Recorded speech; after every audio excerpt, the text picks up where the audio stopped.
Você sabe o que é o período joanino? Bom, se eu estou falando joanino, obviamente estou falando de João. Ah, mas João é um nome comum, tem um monte de João por aí. Não, calma aí, não é qualquer João. Eu estou falando de Dom João, que chegou ao Brasil em 1808 como príncipe de Portugal e saiu daqui em 1821 como rei. Esse período que ele permaneceu no nosso país, 1808 a 1821, é conhecido como período joanino. Agora, o que ele veio fazer aqui junto com a sua família e com as cortes? Bom, ele veio para cá fugindo das garras de Napoleão. Portugal não havia aderido ao bloqueio continental e Napoleão falou: vou destruir a família Bragança. Dom João, então, colocou em prática um plano que já existia desde o século XVI e fugiu para o Brasil junto com a família real. Chegando aqui, em janeiro de 1808, sua primeira medida foi assinar um decreto que abriu os portos brasileiros às nações amigas de Portugal. Na prática, aquilo ali acabava com o exclusivo metropolitano, punha fim ao pacto colonial e fazia com que o Brasil deixasse de ser colônia de Portugal. Em seguida, ele ruma com a família real para o Rio de Janeiro, onde se alojaria permanentemente. Já havia prédios reservados à família real, mas não tinha nenhuma habitação reservada para os outros membros das cortes. O príncipe toma uma decisão. Qual decisão? Ele ordena aos soldados que retirem as pessoas de suas casas para que os membros da corte pudessem ser alojados. E quando retirava, carimbava na porta: PR, Príncipe Regente. Muitos diziam que esse PR significava ponha-se à rua, ou os mais irônicos, propriedade roubada. Bom, não vou nem discutir isso daí. Parece que eles foram roubados mesmo. Mas não foi só de maus feitos e abusos que se caracterizou a presença de Dom João e dos portugueses aqui no Brasil.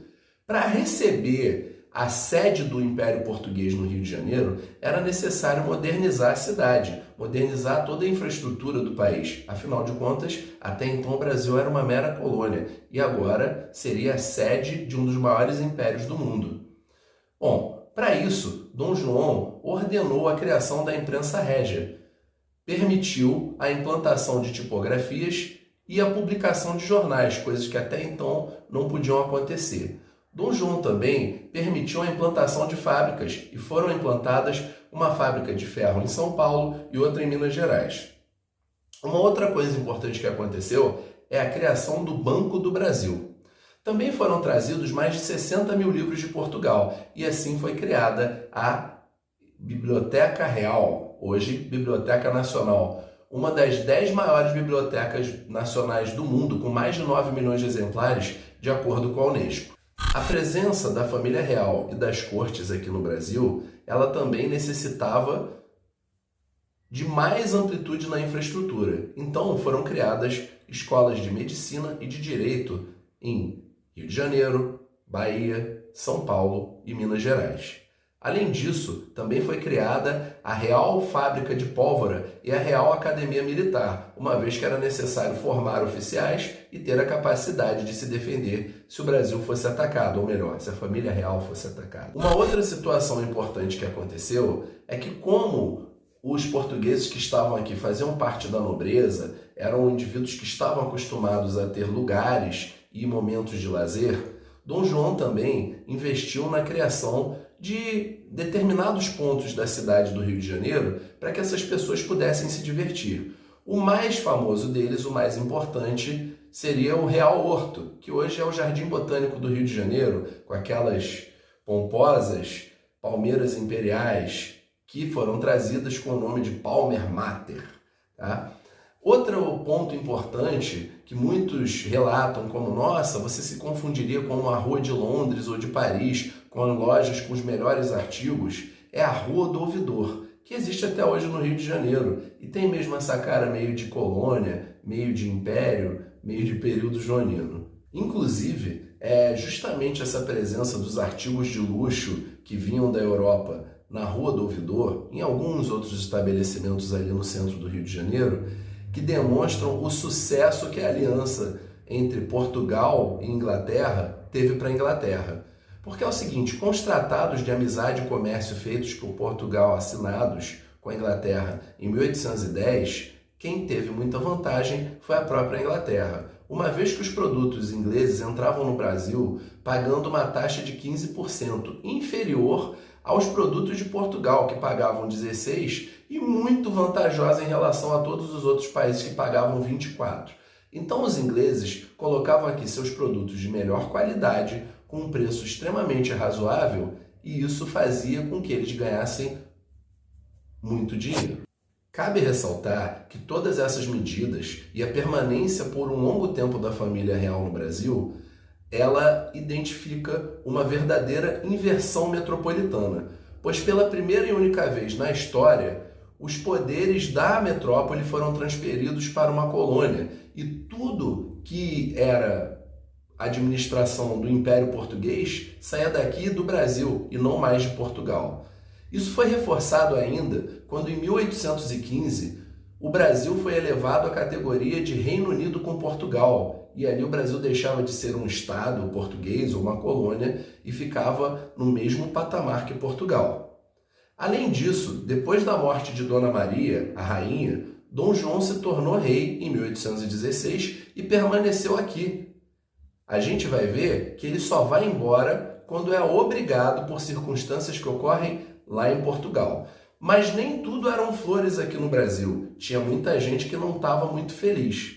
Dom João, para manter os luxos das cortes, aumentava cada vez mais os impostos sobre as províncias, as ex-capitanias. E a mais rica de todas elas, Pernambuco, é a que mais contribuía. O problema é que eles estavam deixando de pagar suas próprias contas para poder enviar dinheiro para o Rio de Janeiro.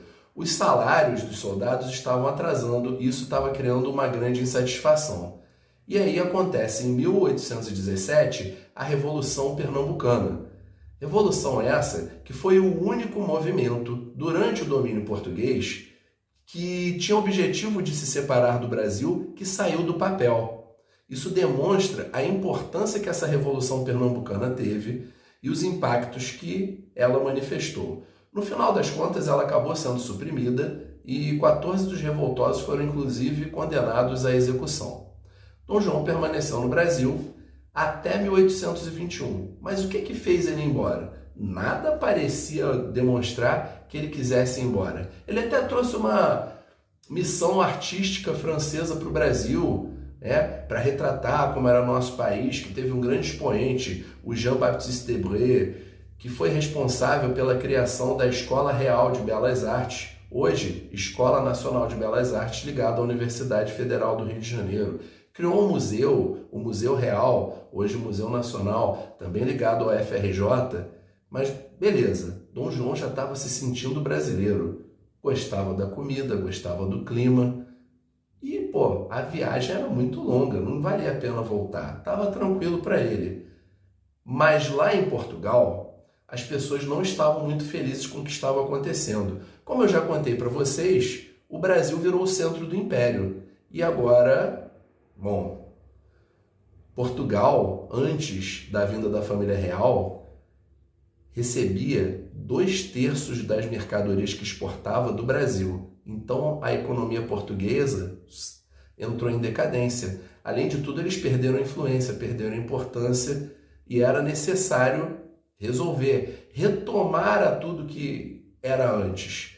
Então, os portugueses fizeram uma revolução que começou na cidade do Porto, se espalhou para Lisboa e teve amplo apoio da população. Vários setores, os militares, o clero, a nobreza e o povão aderiram a essa revolução, criaram uma junta constitucional e essa nova junta constitucional ordenou o retorno de Dom João e da família real para Portugal.